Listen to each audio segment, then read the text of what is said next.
And we see that in Europe, COVID-19 cases are actually increasing. Well, now a new variant appears in Africa, which started to spread to various countries. However, in Southeast Asia, the number of COVID-19 cases has decreased and economic activity has begun to open slowly. What is next? Joining us on Asia Prime is Griffith University's Australia's epidemiologist, Diki Budiman. Pak Diki, thank you for joining us. Always a pleasure having you on the show. Pak Diki, are you worried about the Omicron variant? In a scale of 1 to 10, are you very worried?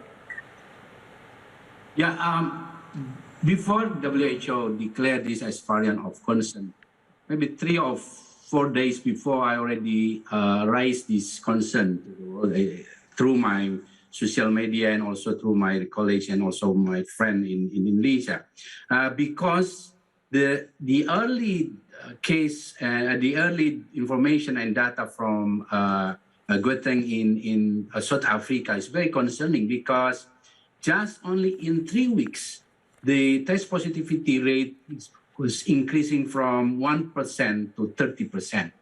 And the new variant, at that time still identified as B11529, already become 50% only in 3 weeks among the circulator variant in South Africa.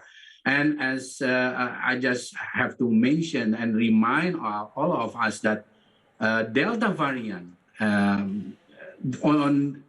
they need like almost 3 months to achieve this 50% to become dominant variant. So we can see this seems like 500 times more faster in terms of transmission. So that's why directly at that night, I sent this message to the media and also all colleagues in government.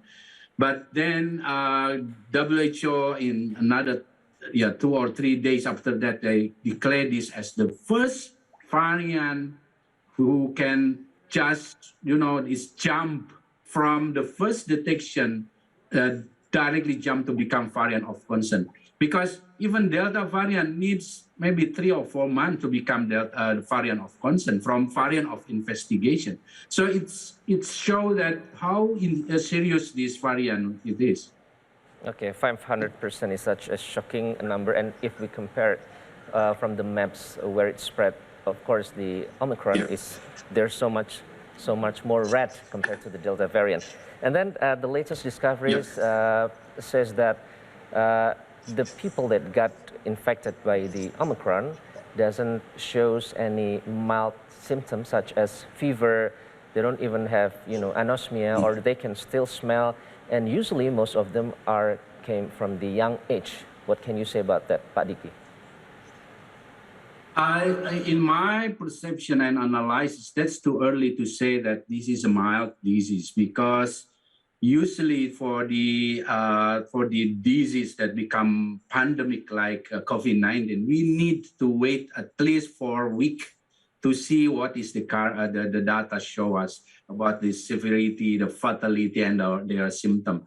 Because the progression of the infection usually will come up after maybe 2 weeks. Then 2 weeks from now on, then we will see more data to then come to the conclusion.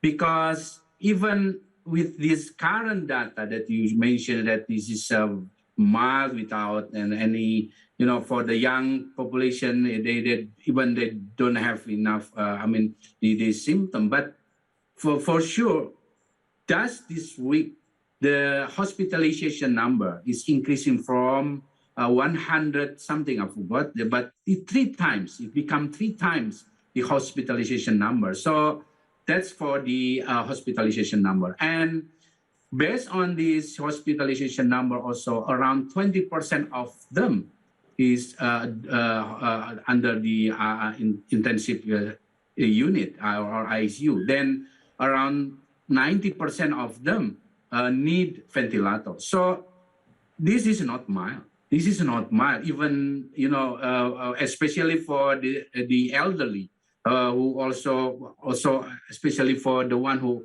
unvaccinated, over than 40 years old. So it seems we need to wait the more rigid data about these symptom of this Omicron. But for in my perception, even up to now or up to today, data show it's not mild. It's not mild.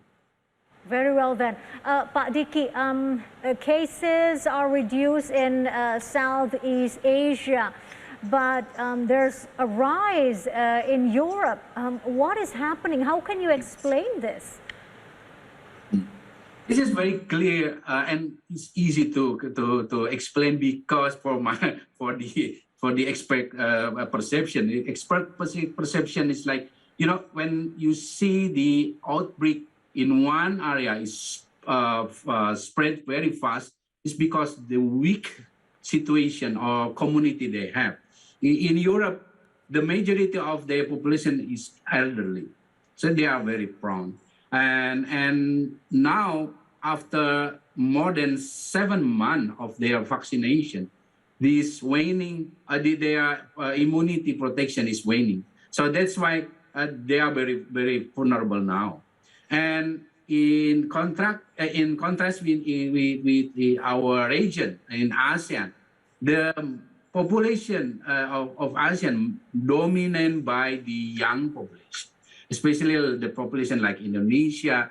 More than 50% of our population dominated by, below 35 years old. That's, of course, give the benefit to the country or to the region because their immunity is very strong. And also that's why many of them, and we know for the COVID-19 cases, many of them will got this asymptomatic in this level of asymptomatic. So that's why the government in many countries, including the governor of Indonesia, already declared that they at least there are 16% of total population has been infected by COVID-19, or around 14 million. And that's very low projection actually, because in my projection are at least 90 million of total population already or has been infected by COVID-19. And of course, then they become the barrier for a while. Unfortunately, I have to say this is for a while because at least this immunity will last around 7 months.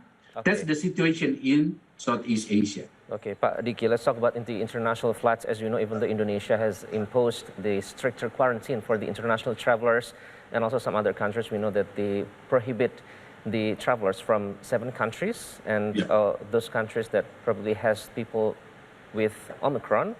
Is it still a wise decision to reopen international flights during this situation, because many countries are not established their new travel lane or travel bubble, Pak Diki?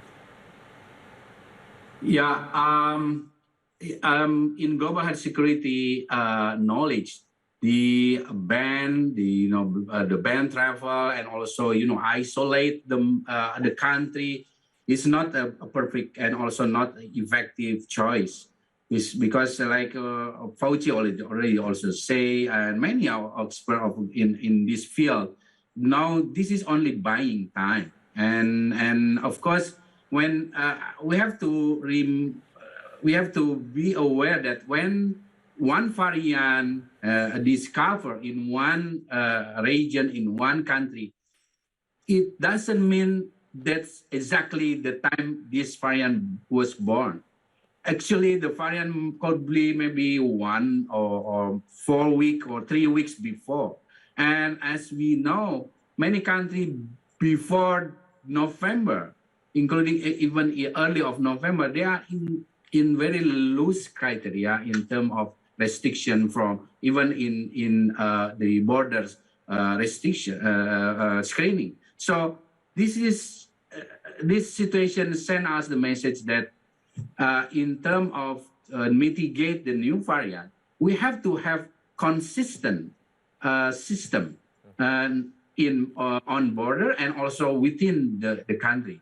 So if we don't have or we didn't have this one, so it's mean probably a big possibility the infection is already among us. So I have to say that of course the international travel should be strengthened or strengthened, but of course the most important is our mitigation within the country, which is the testing, the early detection, the vaccination, and also of course then the surveillance of genomic. Very well then, Pak Diki Budiman, thank you for joining us on Asia Prime. Please take care and stay safe, Pak. Thank you for having me.